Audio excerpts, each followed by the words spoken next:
O nome da verdadeira Emily Rose era Anneliese Michael, uma jovem alemã, cujos pais foram acusados de homicídio após insistirem nas sessões de exorcismo para que ela fosse curada. Caso tivesse sobrevivido, Anneliese completaria 65 anos. Agora vamos conhecer um pouco mais da história aterrorizante da jovem que inspirou a obra cinematográfica. Sejam bem-vindos ao Aniquilando Filmes. Hoje iremos conhecer a verdade por trás do exorcismo de Emily Rose. Um dos maiores alentos de quem assiste filmes de terror, como O Exorcismo de Emily Rose, é que aquelas histórias não são reais.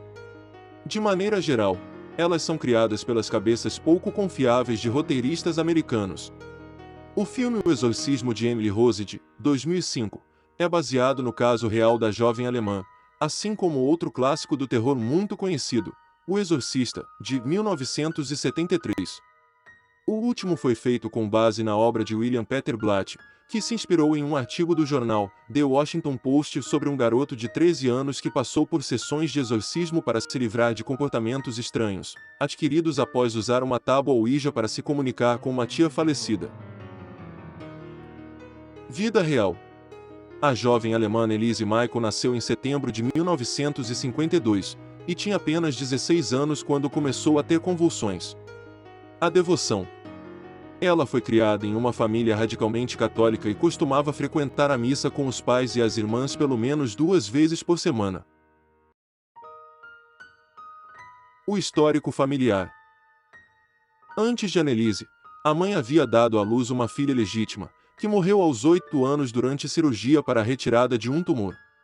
Anna Michael, mãe de Anneliese, foi forçada a casar com um véu preto por conta da grande vergonha que causou para a família. Sensível, Anneliese cresceu acreditando que deveria cumprir penitências para compensar os pecados da mãe.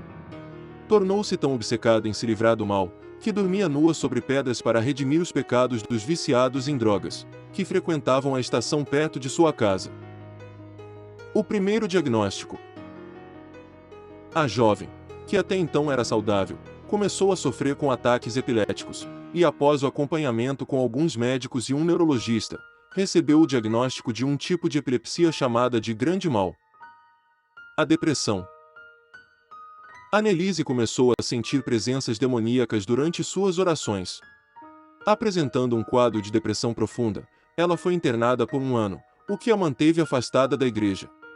Nesse período, ela começou a escutar vozes, que a chamavam de amaldiçoada e a taxavam de condenada. A jovem, então, passou a cogitar o suicídio. A descoberta. Durante peregrinação religiosa, uma amiga da família percebeu que Anneliese evitou ficar perto de imagens religiosas ou beber de uma fonte de água considerada sagrada, além de cheirar como o próprio inferno. A mulher sugeriu que a jovem procurasse um exorcista. O pedido à igreja.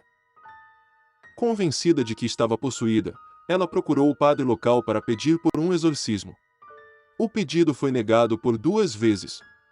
A família se convenceu que o caso da jovem era espiritual e interrompeu o uso de medicamentos indicados pelos médicos, que haviam comparado seus últimos sintomas a uma possível esquizofrenia. Os primeiros religiosos que tiveram contato com o caso reforçaram a suspeita de doença. O exorcismo. O estado de Anneliese piorou consideravelmente. Ela costumava se ajoelhar 600 vezes por dia, e, em uma dessas vezes, acabou rompendo os ligamentos do joelho, o que a fez se arrastar para debaixo de uma mesa, onde permaneceu latindo feito um cão, por 2 dias. Além disso, ela gritava por horas e passou a comer aranhas e carvão, chegando a morder a cabeça de um pássaro morto e a lamber a própria urina do chão. Foi quando, em 1975, o terceiro pedido de exorcismo foi aceito pelo bispo de Würzburg, e o caso assumido pelo padre Arnold Reins e pelo pastor Ernst Schelt, que realizaram os exorcismos de acordo com o ritual romano de 1614. Sessões semanais. Arnold Reins e Ernst Schelt passaram a realizar 2 sessões semanais de 4 horas cada uma. Ao todo foram 67 rituais realizados ao longo de pouco mais de 9 meses. Ela ficava trancada em um cômodo, onde permanecia sem comer, beber ou dormir, por vezes acorrentada. Os religiosos identificaram demônios chamados de Lúcifer, Judas Iscariotes, Nero, Caim e Hitler, que durante as sessões se manifestavam, inclusive, com diferentes pronúncias. As gravações.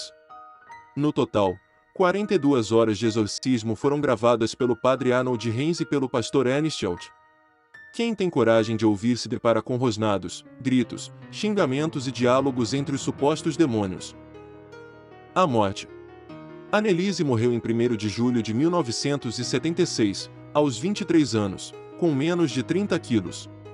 Ela jejuava por acreditar que assim enfraqueceria os espíritos malignos, porém contraiu pneumonia e não resistiu.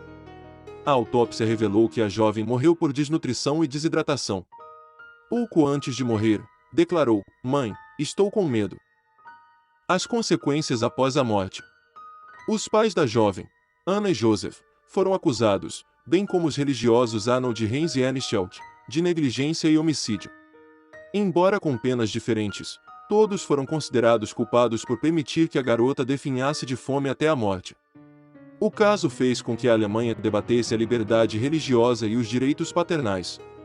Em 1984, os bispos alemães pediram à Igreja para rever o ritual de exorcismo por causa do que aconteceu com Annelise. Em 1999, o Vaticano publicou a primeira atualização sobre o ritual desde o século XVII, introduzindo uma qualificação médica para que o exorcismo possa ser considerado. O depoimento materno. Em entrevista ao The Telegraph, em 2005, Anna Michael garantiu que sentia muita falta da filha, mas não se arrependia das decisões tomadas. "Eu sei que fiz a coisa certa, porque eu vi o sinal de Cristo em suas mãos." Ela estava tendo feridas e isso foi um sinal de Deus para exorcizarmos seus demônios. Ela morreu para salvar outras almas perdidas, para expiar seus pecados. Annelise era uma menina bondosa, amorosa, doce e obediente, mas, quando ela estava possuída, não era algo natural, algo que você pode explicar. E você? O que acha dessa história? Real ou mais um roteiro mirabolante de Hollywood? Deixe nos comentários. E esse foi mais um Aniquilando Filmes. Espero que tenham gostado do conteúdo. Nos vemos no próximo vídeo.